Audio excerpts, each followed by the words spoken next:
Members of the church know of the 11 witnesses to the Book of Mormon. But what few people understand or know is there were 34 total people around the translation time. Who were these people? And what did ever happen to their testimonies? So from the time that Joseph said he saw Moroni on September 21st, 1823, until the Book of Mormon was done in June of 1829, there were 34 people that were around or involved with the translation process. What happened to those people? Did they all have testimonies? Did they hold their testimonies? Did they lose their testimonies? What happened? Now let me preface that by saying this. The Antis had to create a real problem for the church. That is, Joseph Smith made all this up. He was a con man. He was a man who was only in it for the money. And he brought people around him who would buy into that. And the process was all going to be a con, the book itself, and the church he's going to start. So that's their issue. Now the problem with that is, do people hold their testimony throughout? And why would they if this is all a fake? So let's do some numbers first of all. 34 people. Now I'm going to talk about a few of them in these next 4 videos. But of the 34, 14 left the church. That's a problem. If Joseph is a con man and people are leaving him in the church, they have no more bounds to be ethical. They're going to just say, what happened? Oh, Joseph misled us. He was going to pay us money. He never did. Whatever it was. So the 14 will really focus on some. 13 stayed in the church. 2 came back from leaving the church back to the church. And the rest never joined the church.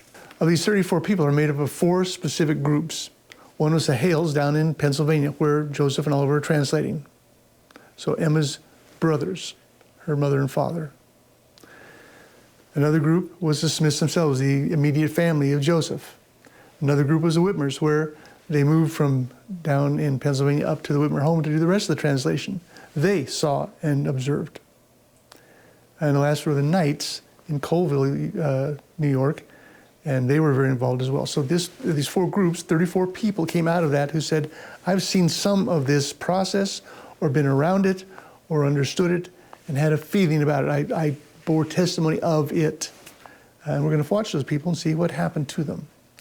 So again, the Antis have created a dilemma for the church. They think Joseph wrote it himself. He has camaraderie of people who are in it with him. Now here's just something as an aside, and I'm just stretching things, but I want you to know this. So Joseph would have had to start at 16 with this idea. 16, I'm going to write a book of scripture, and I'm going to sell it for money. Hey, boys, you want to help me with that? We'll share the money. We'll get it going. At 17, he announced that he had saw the angel Moroni.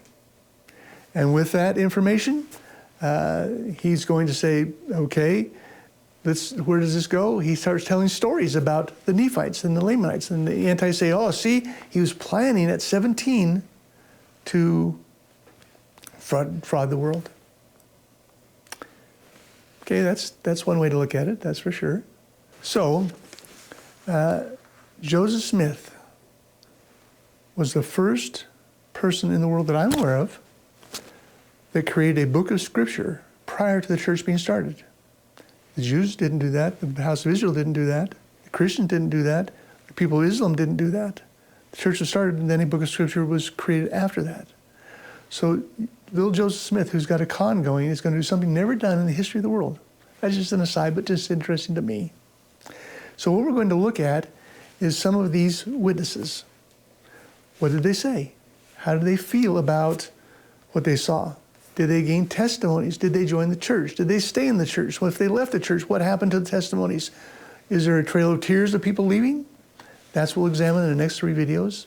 Hope you stay with me to follow through.